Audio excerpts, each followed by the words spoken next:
ആറ്റിങ്ങലിലെ സ്ഥിതി എന്താണ്? ഹരിമോഹൻ, ആറ്റിങ്ങലിൽ ഇപ്പോൾ ഒരു ഭൂരിപക്ഷം ഉണ്ട് ലെഫ്റ്റിന്, അത് പക്ഷേ 1281 വോട്ടിന്റെയാണ്. അവർക്ക് ആശ്വസിക്കാൻ വകയുള്ള ഭൂരിപക്ഷമാണോ ഇത്?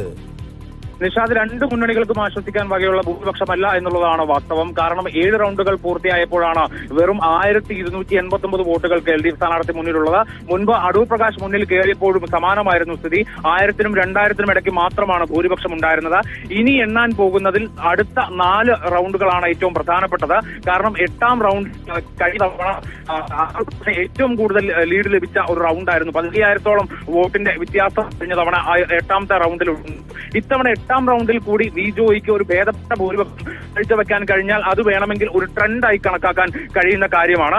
മറ്റൊന്ന്, കഴിഞ്ഞ തവണ 9ാമത്തെ റൗണ്ടിൽ 10ാമത്തെ റൗണ്ടിലും BJP മികച്ച പ്രകടനം കാഴ്ചവെച്ച റൗണ്ടുകളായിരുന്നു. അപ്പോൾ ഇത്തവണ BJP വീണ്ടും അത്തരത്തിലൊരു പ്രകടനം കാഴ്ചവെക്കുമോ, വീണ്ടും വോട്ടുകൾ വർദ്ധിപ്പിക്കുമോ എന്നുള്ളതാണ് ഇരു മുന്നണികൾക്കും ആശങ്കയുള്ള ഒരു കാര്യം. അതുകൊണ്ട് 8 മുതൽ 11 വരെയുള്ള റൗണ്ടുകൾ വളരെ നിർണായകമാണ് ഇരു മുന്നണികൾക്കും.